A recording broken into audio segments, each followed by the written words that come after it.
We're going to be talking about UFC, Waterson versus Hill, and the crazy night that it was. Stay tuned. You're listening to Bro Down Podcast all fucking day. Oh, yeah.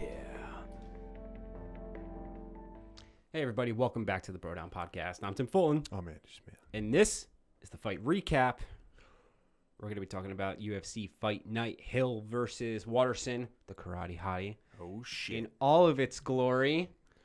Because damn, was it a good fight. I actually wasn't too excited about this whole card, but I was shockingly wrong. Not shockingly wrong. Happily wrong. Yeah. This was a good fight. Yeah, this was really good fight. Ridiculous. Michele Waterson has been doing this for a long, long time. Yeah. And I've been a big fan of her for years.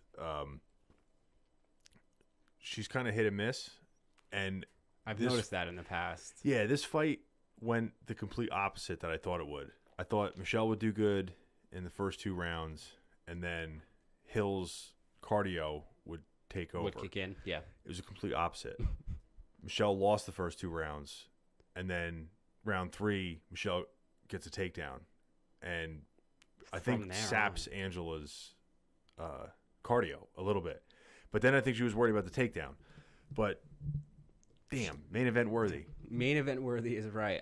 There's just something about Waterson's style that I just fucking love it. Well, her kicks, they're ridiculous. Dude, she throws her kicks almost like a jab. They're like that quick. Yeah. They're insane. She was landing them a lot. A lot of times when she throws kicks, for whatever reason, maybe because she throws so many, it just seems like she misses them a lot. But she was landing them. I thought she should have went back to those low leg kicks, but she won the fight. She won the fight, so I'll shut the fuck up. Yeah. You know what? You were right though, because you did mention that when we were watching it, and I noticed in the first two rounds she was throwing high kick. Shit. Sorry, everybody. She was throwing those high kicks, but she was missing them. But I guess maybe she just found. Yeah, she definitely found the range. Yeah, and she started using her side kick a lot more in the later rounds, and she landed, I think, 2 axe kicks. But she was using the side kick not just to the body, but to the face.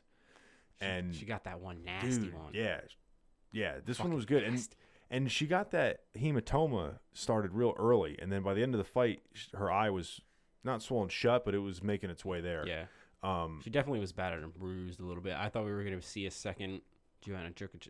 I can't say her name. Joanna Jędrzejczyk. Thank you. Yeah, it wasn't that bad. I don't think anything's ever been that bad. But it happened so fast, I was nervous that was the direction we were going in. Yeah. But damn.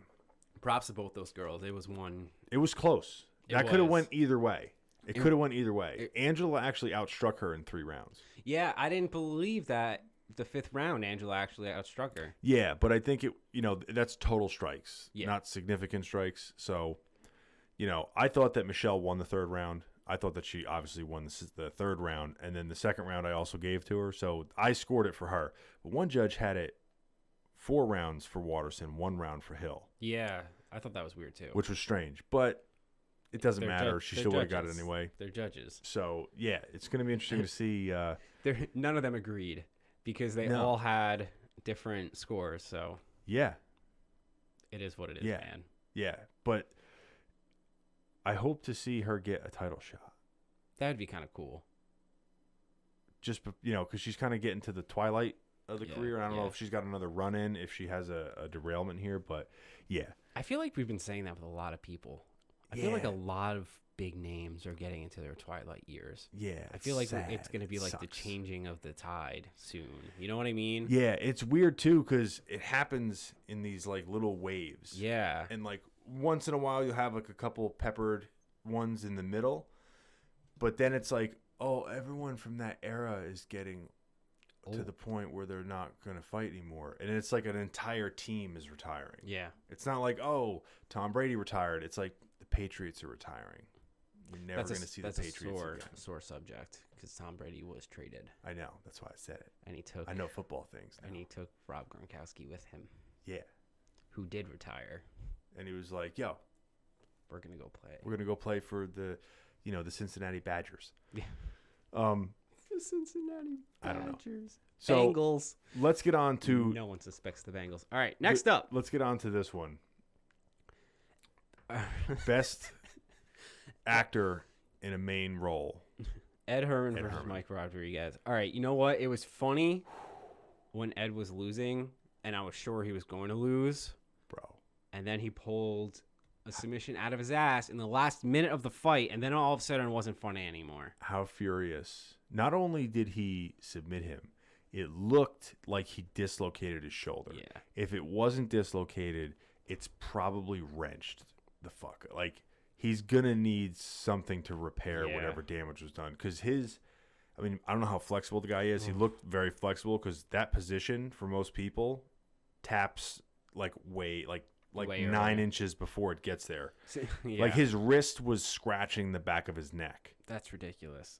I have trouble even watching shit like that. Yeah. So Like a fucking gore movie. in the second round, Herman's getting tuned up. Yep. And Rodriguez throws a knee Yep. that we didn't know. He hit him and he went down and the ref jumped in and we all thought he was stopping the fight. Yeah.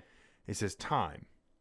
And then the ref, Rodriguez, like the rest of us, was like, what? Time? He's like, yeah. I think he said that out loud. He Yeah. actually went, time? And he goes, nuts. The ref actually said nuts. So then they showed the replay from every angle that they had. Yeah. But the best one was clearly not a nut shot.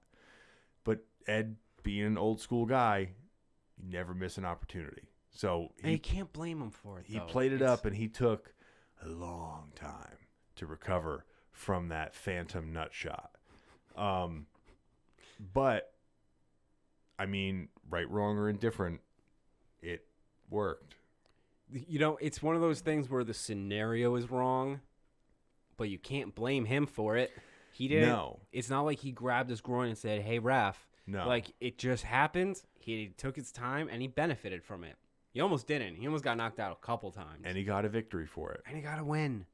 I mean, Like, this is when he... this isn't just, like, fun and games for people. This is their job. Like, winning means money. Well, yeah, and we were joking about it, and then when he was on the ground and he grabbed that Kimura, it looked like he had it tucked in between his legs, but then when he flipped and rolled over on him, we were like, this went from, like, kind of funny, like a talking point, to, like, now it's not fun. Like you said, it's not really funny anymore. No. It makes it a better story, It does. It does. but it's not as funny anymore. I don't imagine being Rodriguez. Oh, my God. I'd be so mad. Like, you get within a minute of a fight that you should have won 7 minutes ago, that you're going to win. You won every round. And that happened, and the fight should have been over. And not only did you lose a fight that you should have won because of a foul that didn't happen, you now have a torn-up shoulder. Yeah. Which could affect. And I think going part of the forward. reason why he didn't tap, if I'm guessing, maybe some of it had to do with the fact he was so pissed off that the fight should have been stopped. He was just like, I don't want to give up a loss to him. You know what? To be fair, in that moment, the ref told him, like, I know it wasn't on purpose, but you got him in the nuts. He didn't have the luxury of seeing the replays like we did at the That's time. true. So No. he probably thought, oh shit, I did get. I don't think so. There's no way to know. I don't think so. All those guys have buddies texting them in the fight with the replay, watching it, I'm sure. I don't know. Bro, it's 2020. You got the Astros banging on trash cans to let people know what pitches are happening and using Stone Age technology to get away with it in the major leagues. Cell phones exist. I know cell phones exist, but I don't know if I believe that. My moral of my story is that I'm not 100% confident Rodriguez.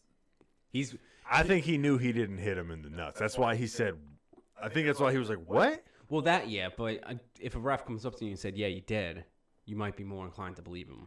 But Great, and the replay didn't happen until while the second round was going. I don't know. I just don't know. But at the end of the fight, you saw he was like, this is fucking bullshit.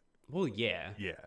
And now he's going to be even more so when he goes If he backstage. didn't know, and now he watches it, Oh, yeah. car's going to be flipped. Anyway, Whew.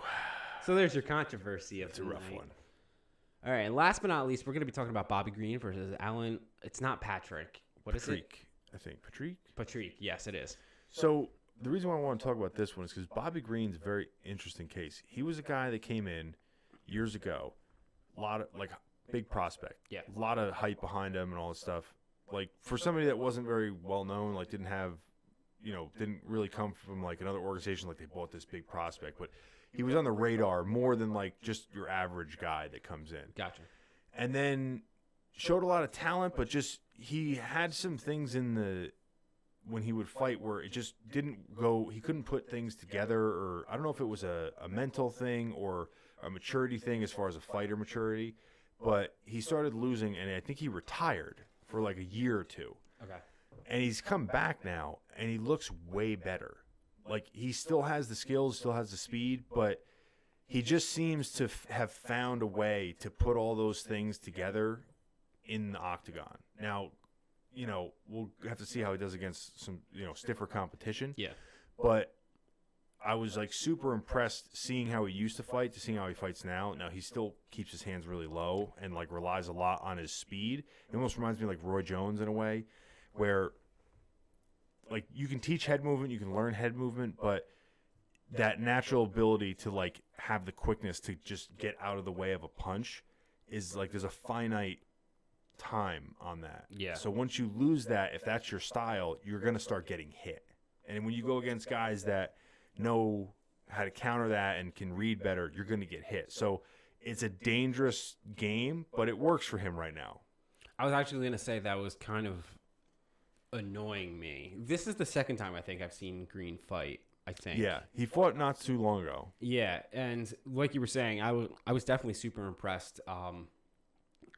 Patrick, his entire game plan was take him to the ground, and he got stiffed every single time. It backfired. Yeah. His takedown defense was really good in that fight. Ridiculous. Yeah. But he, like you were saying, he keeps his hands super low, and there were times that he was just putting him down. And like he does that. I don't know why. I know, and it was getting to a point where like it wasn't just like a style. Like it looked cocky. Yes. And it was pissing. I don't know if pissing me off is the right word to say, because I wasn't being like, stop it. Well, but just like, making you like maybe like a little annoyed, or like not your favorite thing for fighters to do, to like goad them. Yeah, especially because like one fight later we had Ed Herman. I mean, it was a tap out, but you never know when you're going to be knocked out. All these guys have knockout power. Like, we could talk about knockout power all you want, but like if you're in the UFC, you have knockout power. Like, why are you tempting fate? Why are you doing this? Like, you're winning. Please, like, don't fuck. Like, but if that's what he does, yeah. See, I think maybe the reason why it seems that way with him more so is because when a lot of guys do that, they're doing it to try to pull something out of the other guy. They're trying to get him to commit to something. That's true. So they can counter him. When Bobby does it sometimes, though, it's almost like he's doing it as like a bravado thing. Yeah. Not really, like, because he does it from really far away. It could be like a mental thing. Yeah, like maybe that's just how he gets into it. But he said after the fight, like, he didn't feel himself. He was really disappointed. I don't know how, but he said he was disappointed. Didn't like the way he performed. But like Anderson Silva would do that. He would drop his hands, but he would lean his chin in and try to like get you to throw something so he could counter. Bobby doesn't really do that. Yeah. It just comes off different, and I don't know if it's right or wrong or what he's doing there, but it's unique. I don't see a lot of guys do it that way. It might, if I had to give an educated guess, I would say maybe it is like a mental thing. Like you're trying to fuck with someone's head, like get them to slip up, not maybe in that moment, but like throughout the fight, thinking like, oh, this motherfucker thinks I'm nothing. Yeah. You know what I mean? That's the best guess I have. Otherwise, it pisses me off. Yeah. No, I got to each his own. It's not my favorite thing either. It's more so not my favorite thing, not because of the shit talking aspect, but because of the danger of it. And I feel like there's probably better ways to accomplish that goal without having to put yourself in that much danger. That's true. And you need physical attributes, mainly speed, to have that style and the reaction time. And those are some of the first things that start to go with age. That's true. So it's more so of like a that's not a smart move. But again, he won the fight, so I shut the fuck up. That's a good point. You know what? We can give advice all we want, but how many UFC fights have we won? 0. To be fair, I'm undefeated. You are undefeated. And we're going to close it on that note. Undefeated fighter Tim Fulton has spoken. So why don't you guys let us know what you think about these fights in the comments down below. Don't forget to like and subscribe. And also, don't forget to go to brodownpro.com. We come out with new sales every Tuesday. So keep an eye on it and see if what you like is on sale. Yeah, we rotate the sales, so We do. That's like a secret, maybe? I don't know. Not a secret? yeah. You never know what's going to be up. Maybe Never. nothing. Maybe something. Check it out. It should be something. Otherwise, we're not doing our jobs. Goodbye, everybody. You're listening to Bro Down Podcast all fucking day.